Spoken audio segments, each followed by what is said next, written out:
പെട്ടിയിൽ കുറെ സ്ഥലം ബാക്കി വെച്ചേക്കണം. അച്ഛൻ കുറെ സ്വീറ്റ്സ് ഓർഡർ ചെയ്തിട്ടുണ്ട്. അടുത്ത വെക്കേഷൻ വരെ കഴിക്കാനുള്ള സ്വീറ്റ്സ് ഉണ്ട്. സൂക്ഷിച്ചു വെക്കുമോ അതോ ഫ്രണ്ട്സിന് വാരി വാരി കൊടുക്കുമോ? പെട്ടിയ സ്ഥലം കാണില്ല. അയ്യോ, അച്ഛൻ പിന്നെ ഈ സ്വീറ്റ്സ് എല്ലാം എന്ത് ചെയ്യും? എനിക്കറിയില്ല.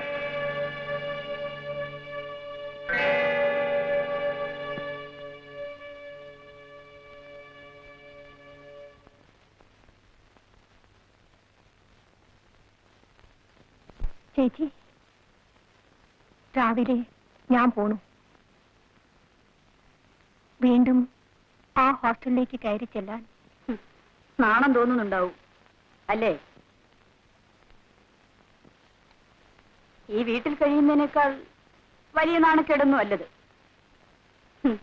അനിയത്തെ കാണാനാണെന്നും പറഞ്ഞ് ചേട്ടന് വീണ്ടും ഹോസ്റ്റലിൽ വരാമല്ലോ അല്ലേ? ചേച്ചി, ചേട്ടന് പുതിയ ഇരകളെ പിടിച്ചു കൊടുക്കാനുള്ള ഹോസ്റ്റൽ വാസം. മതി, അനാവശ്യം പറയരുത്. നേര് പറയുമ്പോൾ കേട്ടു നിൽക്കാൻ ഉശിരില്ല അല്ലേ? ശബ്ദിക്കരുത്. പേടിപ്പിക്കണോ? ചേട്ടാ ഒന്ന് പോ ചേട്ടാ. ചേച്ചി പോ പുറത്ത്. ചേച്ചി, നിന്നോടാണ്.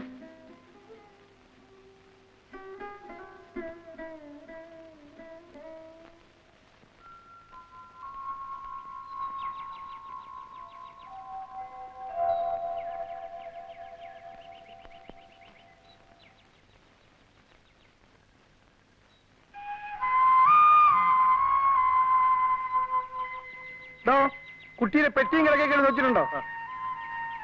മോള് പോയച്ചോ. അച്ഛൻ രാത്രി ഫോൺ ചെയ്യാം.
എന്താ കാരണമെന്ന് ചോദിച്ചാൽ എനിക്കറിയാൻ പാടില്ല. ആ മനുഷ്യൻ ഈ വീട്ടിൽ നിന്ന് ആഹാരം കഴിച്ചിട്ട് എത്രയോ കൊല്ലങ്ങളായി. ഏത് ഹോട്ടലിൽ നിന്നാണ് ആഹാരം കൊണ്ടുവരുന്നെന്ന് അദ്ദേഹത്തിന് മാത്രമേ അറിയാവൂ. പിന്നെ ആ ഡ്രൈവർക്ക്. അയാൾക്ക് ഇവിടെ വെക്കുന്ന ചോറിൽ വിശ്വാസമില്ലേ? ഉണ്ടാവില്ല. ആരെങ്കിലും വിഷം കലർത്തുമെന്നാണോ? ആയിരിക്കാം. ആര്? എനിക്കറിയാൻ പാടില്ല. എന്നാൽ എനിക്കറിയാം. അയാൾ ഭയപ്പെടുന്നത് പ്രഭുവിനെയാണ്. നിങ്ങളും. നിങ്ങൾ രണ്ടാളും കൂടി ചേർന്നല്ലേ ആ മനുഷ്യനെ നശിപ്പിച്ചത്? അല്ല, നിങ്ങൾ അതിന് കൂട്ടുനിന്നു. ഇല്ല, ഞാനിതിനെ എതിർത്തിട്ടേ ഉള്ളൂ. പക്ഷേ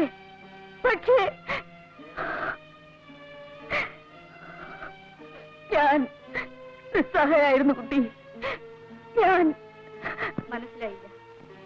ഭർത്താവ് മരിച്ചതോടുകൂടി എനിക്ക് ആരും ഇല്ലാതെയായി. എനിക്ക് അയാളെ പേടിയായിരുന്നു. അതയാൾ മുതലെടുത്തു. അയാൾക്ക് വേണ്ടിയിരുന്നത് സ്വത്ത് മാത്രമായിരുന്നു. അതെനിക്ക് അന്ന് മനസ്സിലായിരുന്നില്ല.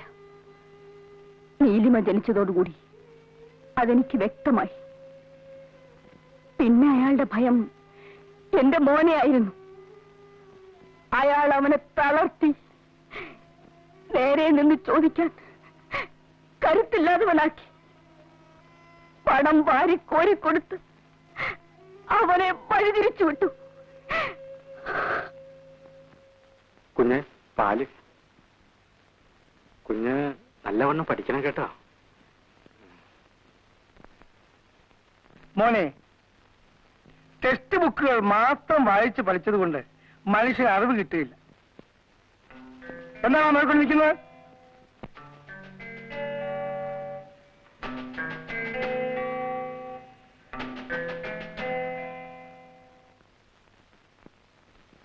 അങ്ങനെ എന്താടാ?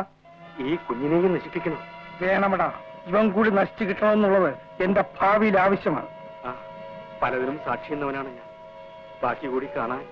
മതി നിന്റെ ഉപദേശം, നിങ്ങൾ പോകാം.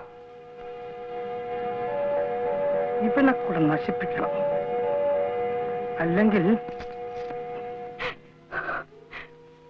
പിന്നെ ഇതേവരെ എന്റെ മോൻ എന്നോട് മിണ്ടിയിട്ടില്ല.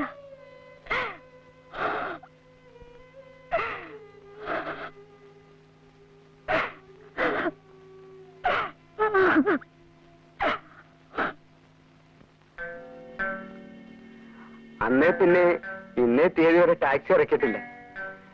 പിള്ളേരും കെട്ടിയോളും പട്ടിണിയും. നീ ധൈര്യമായി ടാക്സി ഇറക്കണം. അയ്യോ, പിടിച്ചാലോ? എല്ലാം പറഞ്ഞു കൊടുത്തേ കെട്ടണോ?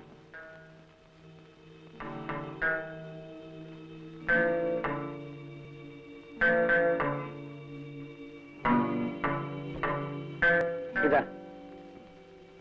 അപ്പോ ഞാനിങ്ങോട്ട്.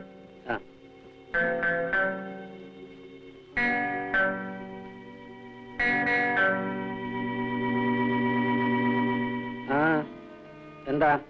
ഒന്നുമില്ല. എവിടെയൊക്കെയുള്ള വേശികള് അബോർഷൻ ചെയ്ത് മരിക്കുന്നു. എവിടെയൊക്കെയുള്ള ടാക്സി ഡ്രൈവർമാര് അതും പറഞ്ഞ് ബ്ലാക്ക്മെയിൽ ചെയ്ത് പണം ഉണ്ടാക്കുന്നു. ലോകത്തെ കിടുകിട വിറപ്പിക്കുന്ന എന്റെ ഭർത്താവ് ഒരു ടാക്സിക്കാരന്റെ മുൻപിൽ ആലില് പോലെ നിന്ന് വിറയ്ക്കുന്നു. എനിക്കിതൊക്കെ കാണും.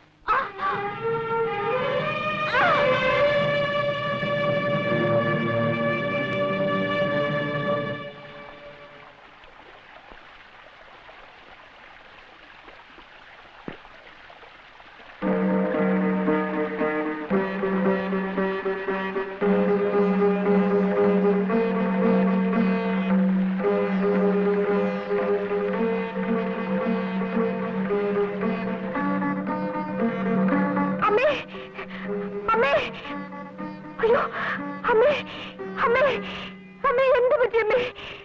അമ്മേ, അയ്യോ, എന്ത് പറ്റി? എന്തോ ഒരു ശബ്ദം കേട്ട് ഞാൻ ഓടി വന്ന് നോക്കുമ്പോ അമ്മ ഈ കിടപ്പ. മിണ്ടാട്ടോ ഇല്ല, അനക്കോ ഇല്ല. അയ്യോ അമ്മേ, അമ്മേ.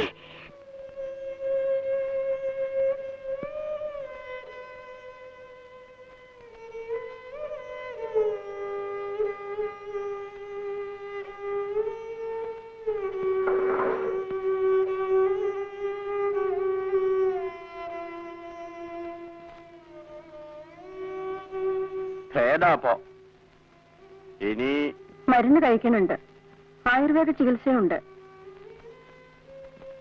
മതിയായില്ലേ? തോന്നിയാസം കാണിക്കല്ലേ? തോന്നിയാസങ്ങളും കാട്ടി തോന്നിയോടെ അങ്ങോട്ട് ജീവിക്കാം. എന്താ, തൃപ്തിയായില്ലേ? അതിനിവിടെ ആരും തോന്നിവാസം കാണിച്ചില്ലല്ലോ. ഇല്ലേ? പിന്നെ ഈ കിടക്കണ എന്താ? അത് നിന്റെ തോന്നിയാസങ്ങളുടെ ഫലം തന്നെ. അത് ഈശ്വരന്റെ തോന്നിവാസങ്ങളുടെ ഫലവാ.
യെസ്.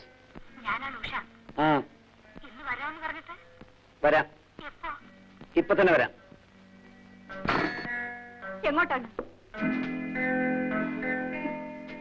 ഏത് വേശി വിളിച്ചിട്ടാണ് ഈ നേരത്ത്? തുടരുത് തന്നെ. പിശാച്. Idiot.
കുഞ്ഞു പോവുകയാണോ?